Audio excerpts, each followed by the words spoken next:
Baik, assalamualaikum warahmatullahi wabarakatuh. Waalaikumsalam warahmatullahi wabarakatuh.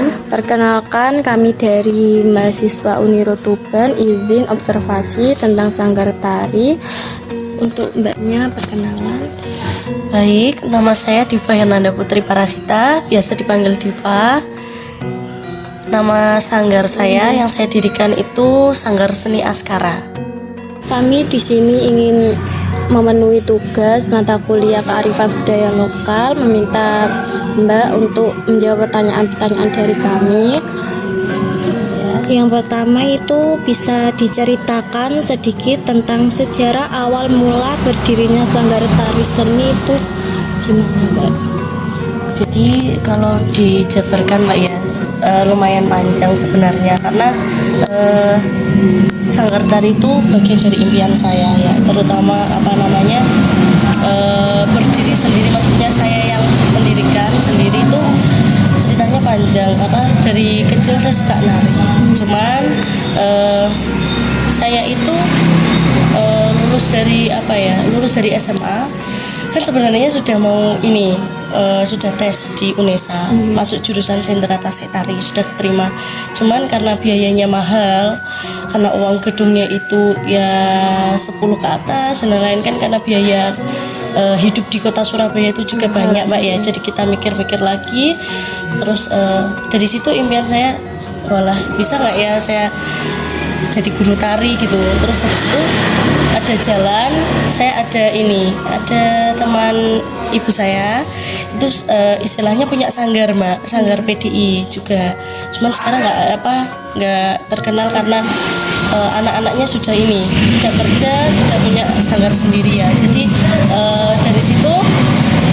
dari sana saya rencana pengen punya sanggar sendiri. Jadi kalau misalkan kalau ikut orang itu kan jobnya nggak pasti gitu loh Mbak. Jadi kalau kita mendirikan diri sendiri gitu kan, kita kalau mau ada job ada apa itu kan lebih banyak gitu loh. Jadi itu sekitar tahun berapa, Mbak? Ini saya mendirikan ini sudah ada 1 tahun, jadi baru banget kok. Soalnya saya kan juga guru tari di sekolah. Jadi saya itu mendirikan ya kalau ada waktu luang, terus saya kok punya pikiran gini, gimana ya kalau saya mendirikan sanggar tari di sini kan juga keseniannya kan sudah mulai memudar Mbak ya. Jadi saya izin sama Pak Inggi, kalau misalkan saya mendirikan di sini itu bagaimana Pak? Katanya ya Mbak nggak apa-apa, soalnya kan di sini juga keseniannya itu sudah mulai ini loh Mbak, ada karawitan juga. Sebenarnya di sini juga mau saya kasih pelajaran kayak karawitan, tapi waktunya saya belum ngatasi karena benar-benar padat banget gitu ya. Apa tujuan utama Sanggar Seni Askara didirikan? Tujuannya sih apalagi di daerah terpencil ya Mbak ya, bisa dibilang, karena ini Sugian bukan Merak-Orak itunya kecamatannya. Jadi tujuannya itu untuk mengembangkan, untuk istilahnya menumbuhkan juga istilahnya cinta akan kesenian yang melestarikan budaya juga gitu. Karena kan zaman sekarang itu apalagi kan Gen Z kan itu Mbak ya, TikTok atau apa.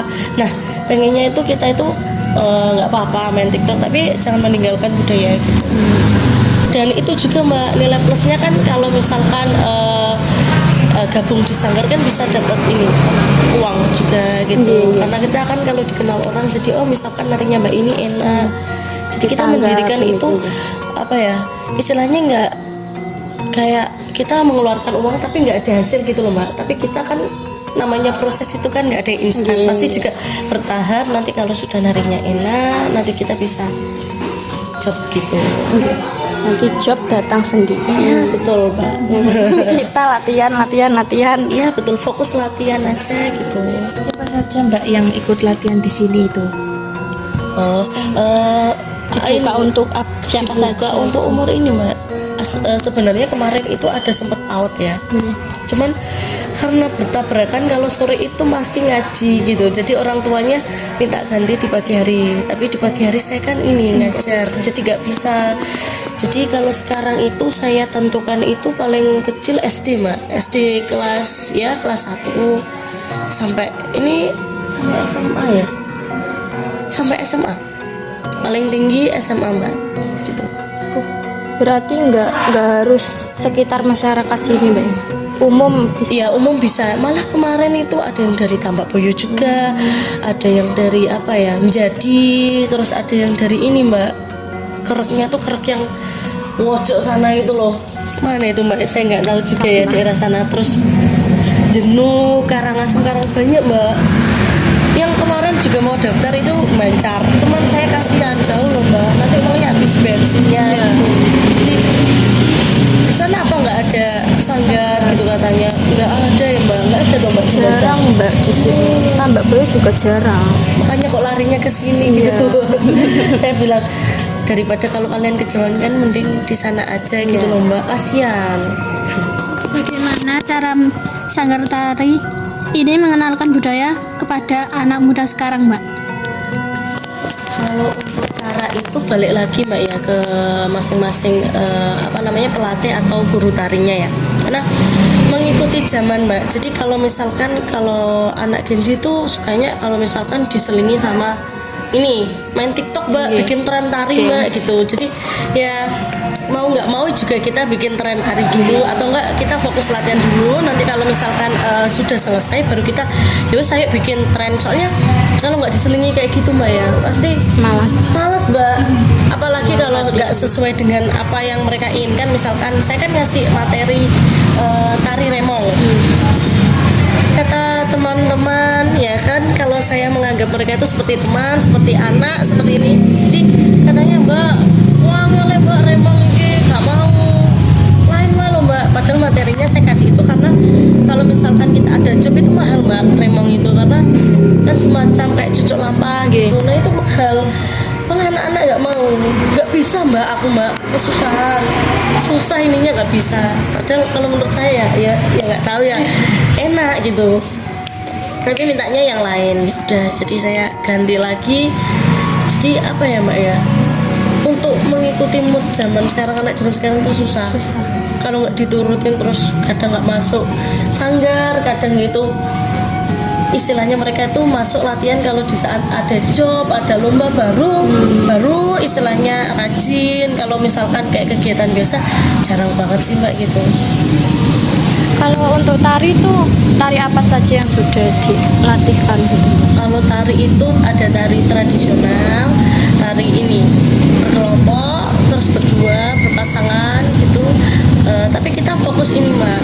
Untuk yang pertama itu untuk semacam tari yang masih lokal, masih basic itu saya ambilkan tari asli Tuban. Ada tari miang, tari lencir kuning, sama sandur gitu. Seberapa penting peran sanggar tari dalam melestarikan budaya tari daerah? Kalau menurut saya untuk seberapa penting itu sangat penting mbak ya, karena tapi nggak terlalu penting juga, bisa dibilang gitu juga bisa, karena setiap peran penting untuk melestarikan kebudayaan daerah kan nggak harus tari mbak ya, banyak macamnya seperti karawitan, terus apa ya, banyak sih mbak macamnya. Cuman kalau untuk saya, kalau untuk profesi saya sebagai guru tari ya, kalau untuk tari penting sekali, karena dari tari kan kita juga bisa istilahnya apa ya, melestarikan juga bisa, dan kita apa ya istilahnya memberikan ini loh mbak, semacam kayak apa ya, generasi penerus gitu. Jadi kita nggak kalau nggak punya, kita kan masih ada ini jadi nggak khawatir kalau misalkan apa karena kan kita juga nggak hanya tampil tapi kan juga lomba mbak, jadi selalu ada lah gitu. Seberapa sering kegiatan latihan dilakukan dalam seminggu mbak? Kalau latihannya itu tergantung sih mbak. Kalau misalkan kita itu apa ya, ada lomba biasanya satu minggu itu 2 kali 3 kali. Kadang dulu sering ya, kalau misalkan kita mepet itu pasti satu minggu itu nggak absen pokoknya. Jadi kita itu ada di hari Minggu biasanya.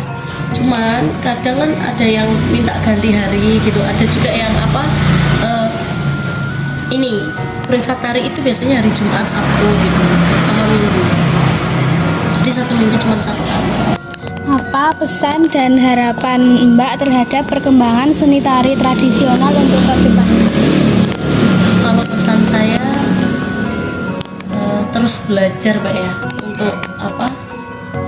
Karena tarian ini kan banyak, jadi semangat belajar untuk menggali-gali apa tari-tari yang ada, karena itu nanti manfaatnya dan kelebihannya itu bisa istilahnya kita sendiri yang merasakan gitu.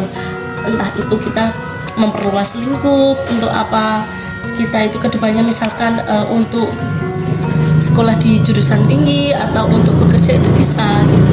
Kesannya itu apa ya, tari itu enak, asik kalau kita itu menikmati, apalagi orang seni itu asik-asik orangnya. Baik, terima kasih Mbak atas waktunya. Mohon maaf kalau kami merepotkan atau mengganggu waktunya Mbak. Kami di sini sangat berterima kasih atas waktu yang sudah diluangkan. Semoga kedepannya Sanggar Seni Askara bisa dikenal oleh masyarakat, terutama baik generasi muda dan dari anak kecil hingga dewasa, agar tetap melestarikan budaya yang ada di Indonesia. Wassalamualaikum warahmatullahi wabarakatuh.